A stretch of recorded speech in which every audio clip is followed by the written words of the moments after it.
আসসালামু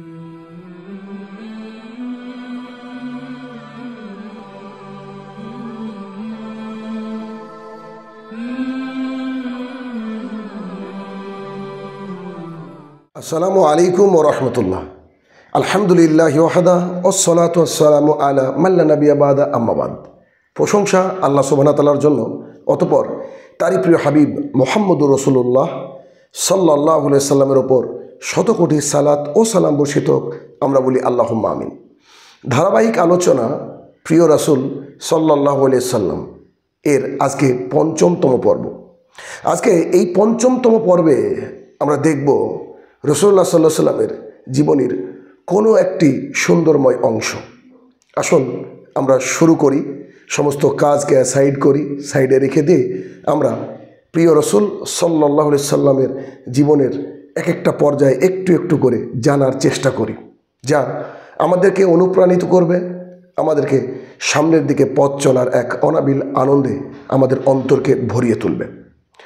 আমরা গত 4তম পর্বে শেষ করেছিলাম এইভাবে যে হাজরে আসওয়াদকে কেন্দ্র করে যে একটা সমস্যা সৃষ্টি হয়েছিল, বিভিন্ন গোত্রের মধ্যে একটা ভয়াবহ যুদ্ধের যে গোপন পরিকল্পনা তা বাস্তবায়িত হওয়ার জন্য একেবারে উন্মুখ হয়েছিল। সেই সময় রাসূলুল্লাহ সাল্লাল্লাহু আলাইহি সাল্লাম এক সুন্দর ফায়সালা করে দিলেন।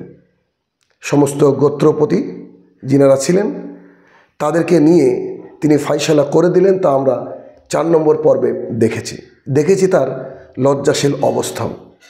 আসুন আজকে আরেকটু সামনে এগিয়ে আমরা জানার চেষ্টা করি রাসূলুল্লাহ সাল্লাল্লাহু আলাইহি সাল্লামের সাথে তারপরে কি ঘটেছিল। ধীরে ধীরে বয়স বাড়তে লাগলো। এখন রাসূলুল্লাহ সাল্লাল্লাহু আলাইহি সাল্লামের বয়স 40 বছর। এই 40 বছর বয়সে তিনি মা খাদিজা রাদিয়াল্লাহু তাআলা আনহার কাছে কিছু খাবার, কিছু পানীয় সামগ্রী নেওয়ার পরে তিনি মক্কা থেকে 2 মাইল দূরত্বে জাবালে নূর, এই জাবালে নূর পর্বতের হেরা নামক এক গুহার মধ্যে তিনি অবস্থান করতেন। নির্জনে একান্তে আল্লাহর ইবাদতে মশগুল থাকতেন। এভাবে ইবাদত করতে করতে যখন তার কাছে খাবার ফুরিয়ে যেত, তিনি আবার চলে যেতেন খাদিজা রাদিয়াল্লাহু তাআলা আনহার কাছে এবং আবার বেশ কয়েকদিনের খাবার এবং পানি সামগ্রী ইত্যাদি নিয়ে তিনি ফিরে আসতেন আবার এই জাবালে নূরের এই হেরা নামক গুহার মধ্যে। সেখানে তিনি অবস্থান করতেন, আল্লাহ সুবহানাহু ওয়া তাআলার ইবাদতে মশগুল থাকতেন। তিনার কাছে যেন নির্জনতা বেশ পছন্দের হয়ে উঠল। যত দিন যেতে লাগলো তিনি যেন একা হয়ে গেলেন, তিনি যেন নির্জনতা ভালোবেসে ফেললেন, এমনটা তাকে দেখলে বোঝা যেত। এই জাবালে নূর পাহাড়ের হেরা নামক গুহার মধ্যে রাসূলুল্লাহ সাল্লাল্লাহু আলাইহি সাল্লাম ঠিক একদিন অবস্থান করছিলেন। হঠাৎ করে আকাশ থেকে জিবরাইল আলাইহিস সালাম নেমে আসেন।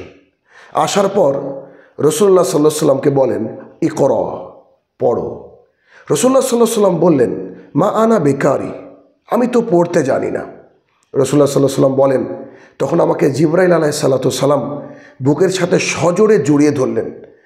আমি খুব ব্যথা অনুভব করলাম, আমার খুব কষ্ট হলো তার জড়িয়ে ধরার কারণে। তারপরে তিনি আবারও আমাকে বললেন, আপনি পড়ুন। আমি তাকে উত্তর দিলাম, আমি তো পড়তে জানি না। জিবরাইল আলাইহিস সালাম পুনরায় আমাকে সজোরে বুকের সাথে জড়িয়ে ধরলেন।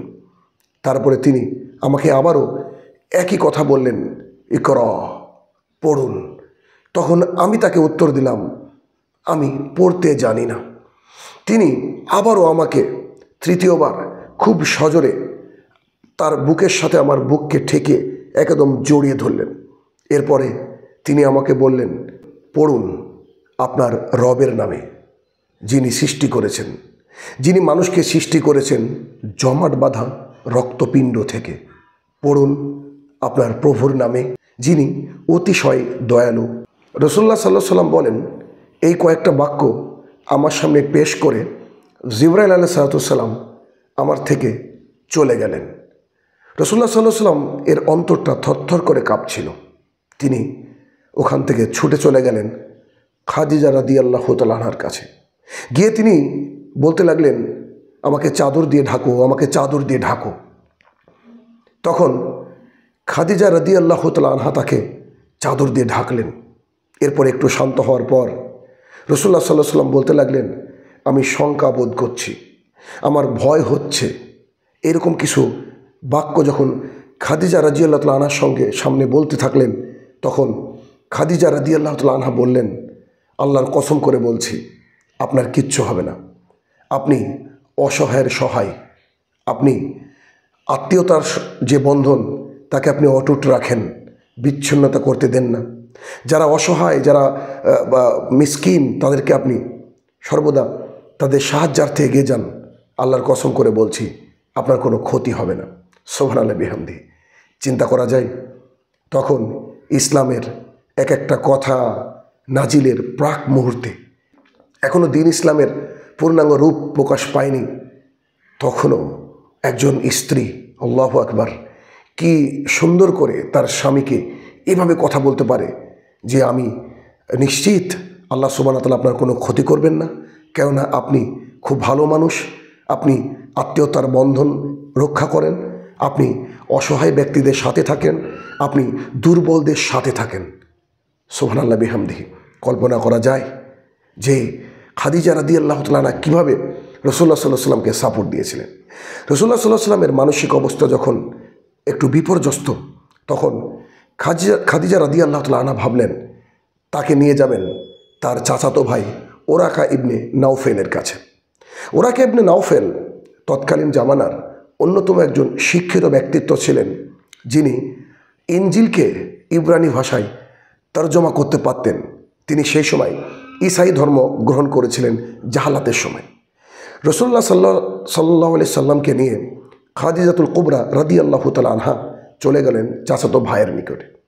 যাওয়ার পরে তিনি চাচাতো ভাইকে বললেন, ওরাকা ইবনে নাওফেল, আমি আপনার সামনে আপনার এই ভাতিজাকে পেশ করছি, দেখেন তো উনি কেমন কি কথা বলে। তখন ওরাকা ইবনে নাওফেল তিনি জিজ্ঞাসা করলেন, আচ্ছা বলো তোমার সাথে কি ঘটেছে। রাসূলুল্লাহ সাল্লাল্লাহু আলাইহি সাল্লাম হেরা গুহায় ঘটে যাওয়া পুরো ঘটনা ওরাকা ইবনে নাওফেলের সামনে রাখলেন। তখন ওরাকা ইবনে নাওফেল বললেন, হায় আফসোস, আমি যদি সেই দিন যুবক থাকতাম, হায় আফসোস, আমি যদি সেই দিন জীবিত থাকতাম, নিশ্চিত আমি তোমাকে পূর্ণাঙ্গ সম্পূর্ণ আমার শক্তি দিয়ে আমি তোমাকে সাহায্য করতাম। যেদিন তোমার এলাকাবাসী তোমাকে তাদের এলাকা থেকে তাড়িয়ে দেবে। রাসূলুল্লাহ সাল্লাল্লাহু আলাইহি ওয়াসাল্লাম অবাক হয়ে তাকে জিজ্ঞাসা করলেন, আমাকে ওরা বের করে দেবে? ওরাকা ইবনে নাওফেল বললেন, জি, এই জিবরাইল আলাইহিস সালাতু সালাম, যিনি মূসা আলাইহিস সালাতু সালামের কাছেও এসেছিলেন, যার কাছেই এই জিবরাইল আলাইহিস সালাতু সালাম এসেছেন, তাকে তার কওমের লোক তার কওম থেকে বের করে দিয়েছে। অত্যাচারিত হয়ে তাকে বেরিয়ে যেতে হয়েছে। আমি আফসোস করছি তোমার জন্য, তোমাকেও একদিন তোমার জাতি বের করে দেবে। আমি যদি সেই দিন জীবিত থাকি অথবা যদি ভালো অবস্থায় থাকি, আমি তোমাকে পূর্ণাঙ্গ সহায়তা করব। তারপরে এই কথা শোনার পরে রাসূলুল্লাহ সাল্লাল্লাহু আলাইহি সাল্লাম তিনি ফিরে আসলেন খাদিজা রাদিয়াল্লাহু তাআলা আনহার সাথে। রাসূলুল্লাহ সাল্লাল্লাহু আলাইহি সাল্লাম এবং খাদিজা রাদিয়াল্লাহু তাআলা আনহা ওরাকা ইবনে নাওফেলের কাছ থেকে ফিরে আসার কিছুদিনের মধ্যেই ওরাকা ইবনে নাওফেল ইন্তেকাল করেছেন। এরপরে একদিন রাসূলুল্লাহ সাল্লাল্লাহু আলাইহি সাল্লাম বলেন, আমি রাস্তা দিয়ে হাঁটছিলাম, হঠাৎ আসমানে এক বিকট শব্দ। আমি উপরের দিকে তাকিয়ে দেখছি, এ তো সেই ফেরেশতা যে আমাকে হেরা গুহায় আমাকে পড়তে বলেছিল। এ তো সেই ফেরেশতা যে আসমান এবং জমিনের মাঝে যে ফাঁকা জায়গা, সেখানে একটা চেয়ারে বসে আছে। আমি তাকে খেয়াল করে দেখলাম, সেই তো আমাকে হেরা গুহায় বলেছিল, ইকরা, তুমি পড়ো। আমি জিবরাইল আলাইহিস সালামকে এমতো অবস্থায় আসমান এবং জমিনের মাঝে চেয়ারে বসতে থাকা দেখে আমি আবারও শঙ্কিত হয়ে গেলাম, আমি আবারও ভীত সন্ত্রস্ত হয়ে গেলাম। আমি আবারও বাড়ি ফিরে এসে খাদিজা রাদিয়াল্লাহু তাআলা আনহাকে বলতে লাগলাম, আমাকে চাদর দিয়ে আবৃত করো, আমাকে চাদর দিয়ে আবৃত করো। তখন আল্লাহ সুবহানাহু ওয়া তাআলা আয়াত নাজিল করে দিলেন। আল্লাহ সুবহানাহু ওয়া তাআলা বললেন, হে বস্ত্রাবৃত রাসূল, উঠুন, সতর্ক করুন আর আপনার রবের শ্রেষ্ঠত্ব ঘোষণা করুন এবং স্বীয় পরিধেয় বস্ত্র পবিত্র রাখুন এবং অপবিত্রতা থেকে দূরে থাকুন। এভাবে রাসূলুল্লাহ সাল্লাল্লাহু আলাইহি ওয়াসাল্লামের কাছে এক এক করে ওহী আসতে লাগলো। ঠিক তখনই রাসূলুল্লাহ সাল্লাল্লাহু আলাইহি ওয়াসাল্লাম বুঝতে পারলেন তিনি শেষ নবী, শেষ রাসূল এবং আল্লাহ সুবহানাহু ওয়া তাআলা চাইছেন দ্বীন ইসলাম সমগ্র মানব জাতির বুকে ছড়িয়ে পড়ুক। তাই রাসূলুল্লাহ সাল্লাল্লাহু আলাইহি ওয়াসাল্লামকে সামান্য কিছু আয়াতের মাধ্যমে বোঝাতে চাইলেন যে আপনি আর ঘুমিয়ে থাকবেন না, আপনি উঠুন, আপনার বস্ত্রকে পবিত্র করুন, সমস্ত রকমের অপবিত্রতা থেকে দূরে থাকুন। এখন আপনার ইবাদতের মুহূর্ত এসেছে আর আপনি এখন দ্বীন ইসলামকে মানুষের মধ্যে প্রকাশ্যে প্রচার করার সুব্যবস্থা করে নিন। এভাবে রাসূলুল্লাহ সাল্লাল্লাহু আলাইহি ওয়াসাল্লামের কাছে ওহী আসতে লাগলো। রাসূলুল্লাহ সাল্লাল্লাহু আলাইহি ওয়াসাল্লাম নিজেই তখন এই ওহীর বাস্তবায়নের লক্ষ্যে তিনি জাতির সামনে আল্লাহ তাআলার এক একটা আয়াত জাতির সামনে পেশ করতে লাগলেন। আর এই আয়াত পেশ করতে গিয়ে কারা প্রথম ঈমান এনেছিলেন, ঈমান আনার পরে মানুষ কতটা নির্যাতনের শিকার হয়েছিল তা আমরা দেখব আগামী কোনো এক পর্বে। সে পর্যন্ত আল্লাহ তাআলা সবাইকে ভালো রাখুক। আমিন। আসসালামু আলাইকুম ওয়া রাহমাতুল্লাহি ওয়া বারাকাতুহু।